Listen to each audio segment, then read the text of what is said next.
Kalispera, good afternoon. I will try to speed up things because the party is waiting for us, I think, and being the final speaker, or almost the final speaker, a lot of things have already been said, and that's a good thing, of course. So we can focus on learning and development.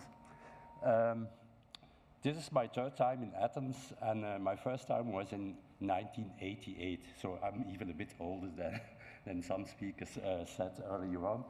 And this man, a Greek-born American, was running for the presidency of the United States, Michael Dukakis.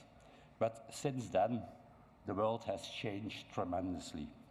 The context in which we are living, geopolitics, geoeconomy, geotechnology, everything is so volatile, so uncertain, so complex. Think about the wars that are going on. And if you look at this three horizons model, we are probably living in a world in transition, in a world in disruption. And that is also applicable to facility management. So facility management is going through strategic shifts, as we heard all day long. Just now, Alexandros was showing us the perfect slide with the BIM modeling. And the most important one is, of course, the AI disruption. We use the word AI probably 1,000 times today. Artificial intelligence is really disrupting our lives. It's disrupting the workforce. We are now again thinking about going back from hybrid to RTO, return to the office. Think about what big tech companies in the United States are all doing. So a lot of disruption, a lot of discussion going on. But in that respect, upskilling and reskilling is probably the most important thing. And that is where we get to learning and development. I like to think, I'm also a professor of innovation and entrepreneurship. I like to think of ecosystems. And within ecosystem, whether it is an innovation ecosystem or a business ecosystem or a learning and development ecosystem, there is always absorptive capacity, meaning bringing in new knowledge and applying that to what you are doing in real life and in the working environment. And there again, the outcome is that you need to build what we call a coherent learning ecosystem, an ecosystem that is smart, adaptive, and human-centered. And within that ecosystem, learning and development is, of course, the most important thing. And also, I'm a big fan of the triple helix framework, and that was also something that was mentioned, not literally, but it was mentioned on the site. We heard the word stakeholders a number of times. In an ecosystem and within a triple helix environment, you connect the public sector, the private sector, and the higher education institutions, and you apply new knowledge. And that is what is happening within facility management also. Of course, the way that we are learning is changing totally. It's not in the classroom anymore, or not alone in the classroom. It is virtual, it is personalized, it is practice-oriented, it is within the company. There are so many ways of learning. There is no one-size-fits-all solution, as they call it. And if you look at the ways of learning, you have generalized learning and you have specialized learning. And I'm a big believer of T-shaped education, where you apply both angles together, or cone-shaped is also one of the ways of looking at it. In our training company, we are an educational training affiliate of IFMA and of IFMA EMEA. In our model at Brains and Trees, we stress that the context matters. If we were to do a training here in Greece, we would apply Greek context and Greek company context, local culture. As in the Hofstede model in marketing, culture is very important. No one is the same, no region is the same, no country is the same. You always have to look at the context. And you do a two-way way of educating and training. You learn from the people that are in the classroom, whether it is virtual or in person, and they learn from you. So it's a two-way street. I did a small exercise for you, looking at the learning and development ecosystem in my country, in Belgium. And as you can see here, you have, again, from the triple helix framework, two angles, the private sector, the public sector.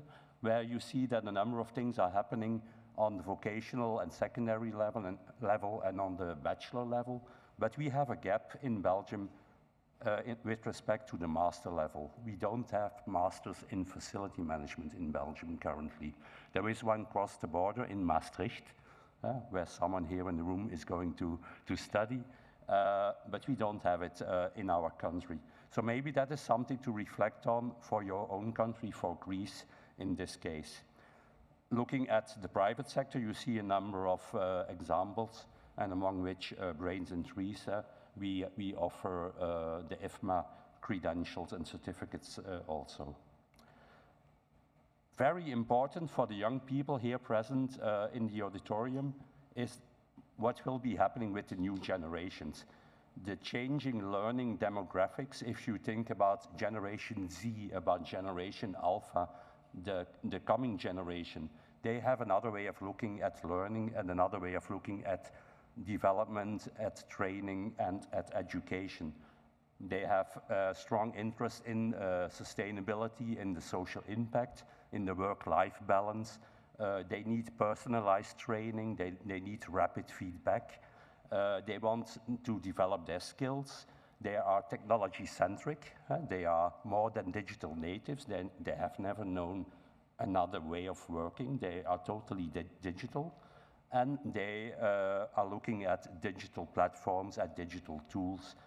So very, very new generation-centric way of learning and of designing learning pathways. So if we look at the skills revolution, these things that are in this slide we already covered, but what I want to show you is this one from the World Economic Forum, the reskilling revolution that is going on, and this is a projection towards 2030. What you see here is, of course, again, the stress that is being laid on AI literacy, artificial intelligence, but also on adaptability and resilience. So very important, again, connected to the learning situation that we are in now. Yesterday, someone asked me a question, what do you think that will be the trend in the coming decade? And I answered, in my mind, in my view, we don't talk about decades anymore, because the future is tomorrow. It's happening now as I'm standing before you. The change is going so quickly. And that is also applicable to this slide, to the skills enhancement. Those skills, they are so important for employee satisfaction, employee engagement, employee retention, because otherwise your best people will leave the company, will leave the organization, will leave the public administration if you talk about government. The job seekers are looking at all those new things that are happening, and that are happening at a very quick pace. So this is important. If you underinvest in skills, then you won't attract the right people or the best people, and they will go to one of your competitors or to another industry. So the skills, they are constantly the motor, the trigger for attracting new people, and they are looking at continuous development, upskilling, reskilling, new capabilities, so the absorptive capacity that I showed you in one of the first slides. We believe at Brains and Trees in this simple model, bringing together the business skills, the technical skills, and the digital skills with FM in the middle, and then, of course, the very important fourth skill, the sustainability skills. So I'm almost at the end of the presentation with some conclusions. The title of the presentation was the cost of doing nothing. If we don't do anything, then FM will not develop into the value creation potential that we were talking about all day long. We won't cover the skills gaps that are out there, and we will lose critical knowledge because a number of people, they are going out of the industry, whether it's public or private. They take their experience with them. It's not left in the organization. And we need to attract those new people, those new generations. So there again, there is the sense of urgency of doing something and of investing in learning and development. And if you put it in this way, on the plus side, accelerated and continuous up and reskilling is the most important within the learning and development ecosystem that I'm talking about. If we underinvest, and you see that due to current economic situations and crisis, there are budget cuts and deferral of non-essential spending. And I'm sorry to have to say that in most of the times, training and education is a non-essential spending for a number of organizations. Then you will end up with smart buildings like the prior presenter was talking about, and you will have those smart buildings, but you will not have smart people. So, big problem. So, I said we mentioned AI 1,000 times already today, and I asked ChatGPT to summarize my presentation into a visual and to do it in McKinsey style. And this was what came out, and it's 100% correct. So it's not, the visual is by ChatGPT, but the content is by me. So here you see again, it took 1 minute. Okay, the data centers were running in the meantime, and there was some energy, but this is what came out. So the conclusion, very simple. Keep on learning, keep on developing. Skills, skills, skills, the most important thing. If you want to learn more about what training and development means for facility management, we have a podcast from IFMA.